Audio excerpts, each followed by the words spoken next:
সম্মানিত বিনিয়োগকারী ভাই বোনরা, আসসালামু আলাইকুম। আশা করি আপনারা সবাই ভালো আছেন, শারীরিকভাবে সুস্থ আছেন, মানসিকভাবে চাঙ্গা রয়েছেন।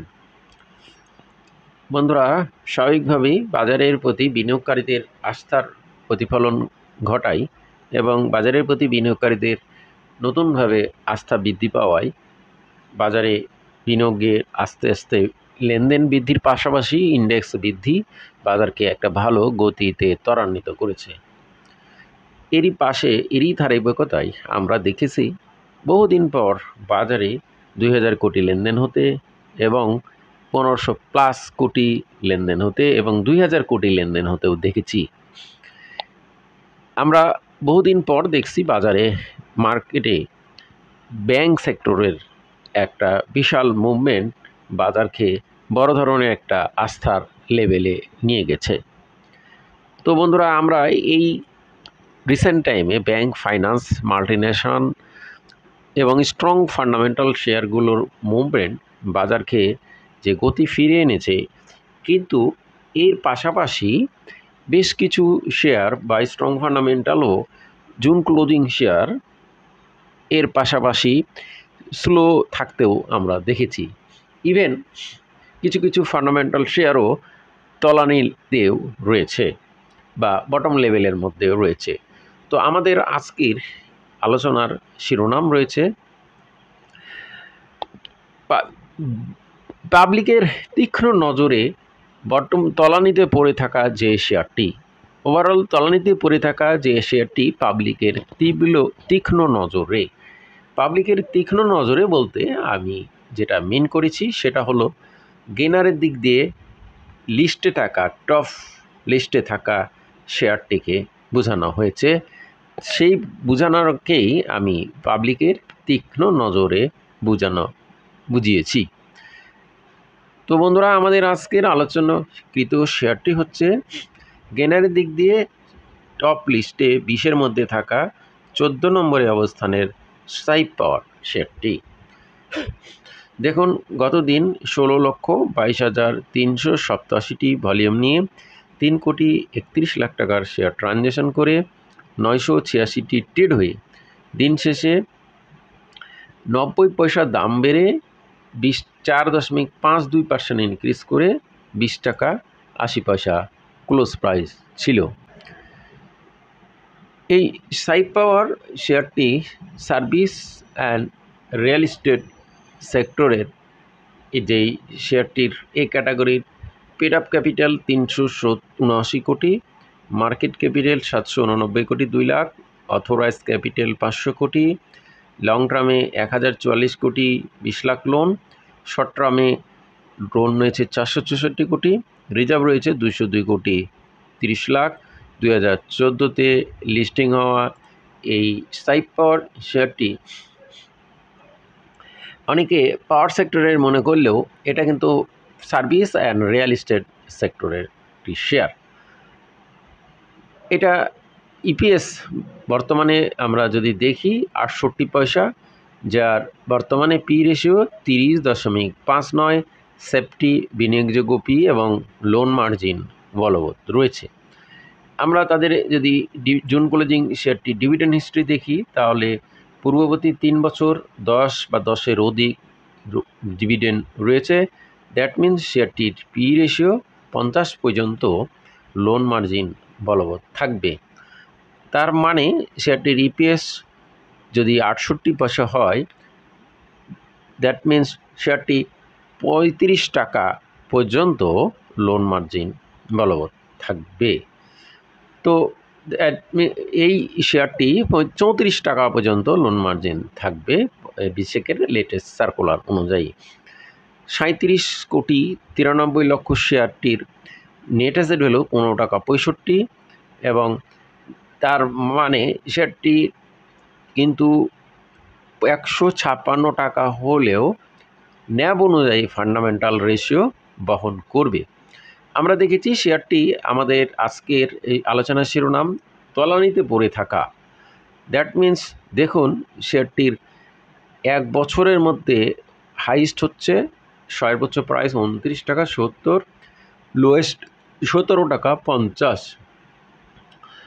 আমরা শেয়ারটির আজকে যে শিরোনাম দিয়েছি তলানিতে পড়ে থাকা, দ্যাট মিন্স আমরা দেখুন এভারেজ প্রাইস 23.30 টাকা এবং বর্তমান প্রাইস 20.80 টাকা।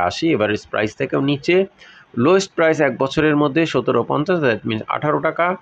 আমরা রিসেন্ট টাইমে সেটি 20.80 টাকা, 21, 20 টাকা 80, 21, 22 এই লেভেলেই বহুদিন লেনদেন হতে দেখেছি। দ্যাট মিন্স শেয়ারটি কিন্তু তলানিতেই রয়েছে এখনও। যাক, আমাদের আজকের এই শিরোনামের যে যথার্থটা আপনারা দেখলেন। এবার আমরা বিস্তারিত আরও বিশ্লেষণের মধ্যে প্রথমে শেয়ারটির ইপিএসের ধারাবাহিকতাটা দেখব। বর্তমানে যদিও 68 পয়সা ইপিএস, কিন্তু অ্যানুয়ালে 1 টাকা 32 ছিল। ফার্স্ট কোয়ার্টারে 15 পয়সা দেওয়ার ফলে শেয়ারটির ইপিএস দাঁড়ায় 60 পয়সা। তারপর সেকেন্ড কোয়ার্টারে 19 পয়সা দেওয়ার ফলে শেয়ারটির ইপিএসের গ্রোথ 60 পয়সা থেকে আমরা 68 পয়সায় দেখেছি। যদিও শেয়ারটির থার্ড কোয়ার্টারের ইপিএস আমরা এখানে দেখছি না। তো বন্ধুরা, আমরা থার্ড কোয়ার্টারের ইপিএসটা দেখার যদি চেষ্টা করি, বন্ধুরা আমরা এই সাইপ পাওয়ারের থার্ড কোয়ার্টারের ইপিএস আমরা দেখতে পাইনি। বন্ধুরা দেখুন, এই সাইপ পাওয়ার শেয়ারটি কিন্তু তাদের একটা নিউজ আছে কোম্পানি থেকে যে তারা ইনভেস্টের জন্য ইনভেস্ট করার একটা সিদ্ধান্ত নিয়েছে। সাইপ পাওয়ার has taken decision to invest in Grian Limited, where Grian Limited will carry on business as digital land survey. এই যে Grian Limited, where Grian Limited will carry on business as digital land survey, soil test, establish modern digital soil test laboratory. এই যে গ্রায়নে যে একটা প্রজেক্টে তাদের ইনভেস্টের একটা news দিয়েছে, এটা 10ই জুনের নিউজটা ছিল। আমরা এবার এই শেয়ারটির সাইপ পাওয়ার শেয়ারটির যদি নেট অপারেটিং ক্যাশ ফ্লো দেখি, সেই ক্ষেত্রে কিন্তু শেয়ারটির নেট অপারেটিং ক্যাশ ফ্লো 28 পয়সা মাইনাস রয়েছে। এটা অপরদিকে ডিভিডেন্ড yield 4.81, এটাও খুব চমৎকার। থার্ড কোয়ার্টার শেয়ারটির ইপিএস এখনও ওখানে পাওয়া যায় নাই। এরপর আমরা এই 37,93,00,000 শেয়ারের হোল্ডিং পার্সেন্টেজটা যদি দেখি, তাহলে দেখব জুলাই পর্যন্ত আপডেট পাওয়া গেছে। ডিরেক্টরের কাছে 40.6%, 15,20,00,000। গভর্নমেন্টের কাছে নেই। ইনস্টিটিউটের কাছে 1.13 কমে 19.13%, 7,26,00,000। ফরেন কোটায় কোনো শেয়ার নেই। পাবলিকের 1.13% বেড়ে 40.81%, 15,48,00,000। এই সাইপ পাওয়ার শেয়ারটি আমরা যদি বিস্তারিত যৌক্তিক বিশ্লেষণটা আপনাদেরকে দেখানোর চেষ্টা করি, তাহলে দেখব শেয়ারটি দেখুন গত 8ই আগস্টের পর শেয়ারটি 11ই আগস্ট থেকে 4 দিন 1, 2, 3, 4 দিন প্রাইস ফল করে 19.90 টাকা নেমে আসে এবং এই 19.90 টাকা পর শেয়ারটি গতদিন আমরা 4.52% ইনক্রিজ করে 20.80 টাকা ক্লোজ ভ্যালু হতে দেখি।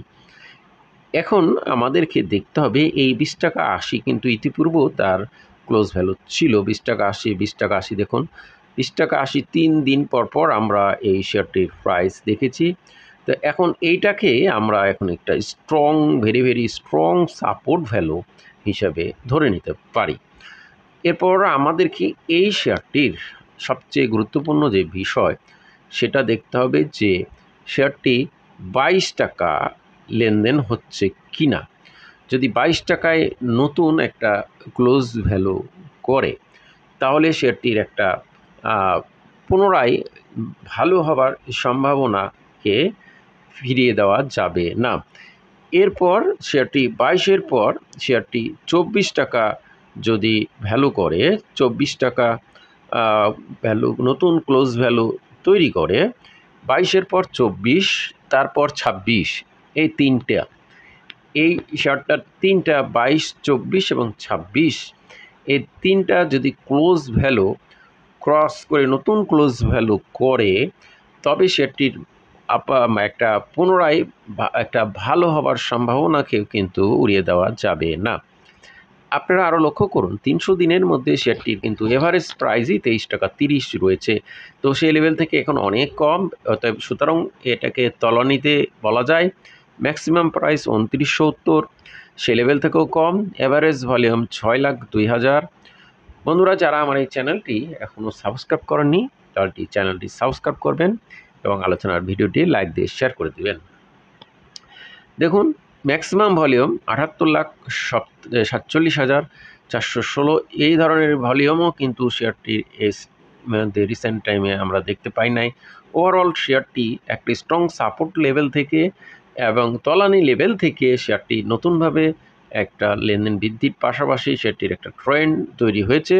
এখন আমাদেরকে সেই তিনটি ভ্যালু 22, 24, 26 তিনটি ভ্যালু আমাদেরকে ফলো করতে হবে, নতুন করে ক্রস করে লেনদেন হচ্ছে কিনা। তো বন্ধুরা, আমাদের এই আলোচনা কাউকে বাই বা সেল করা, প্রমোট বা উৎসাহিত, প্রলুব্ধ বা নিরুৎসাহিত কোনোটাই উদ্দেশ্য নয়। শুধুমাত্র শেয়ারটির অবস্থান কি আছে, কি পাওয়া যাচ্ছে সেটা জানানো বোঝানোর আলোচনায় ধারাবাহিক আলোচনার অংশ হয়ে এই আলোচনা। তাই অবশ্যই নিজে জেনে বুঝে নিজ সিদ্ধান্ত নেবেন এবং গুজবে কান দেবেন না, প্যানিকগ্রস্ত হবেন না, কাউকেও প্যানিক করবেন না। আজকে এ পর্যন্তই। সবাই ভালো থাকুন, সুস্থ থাকুন, এই দোয়া কামনা করি মহান আল্লাহর কাছে। আসসালামু আলাইকুম।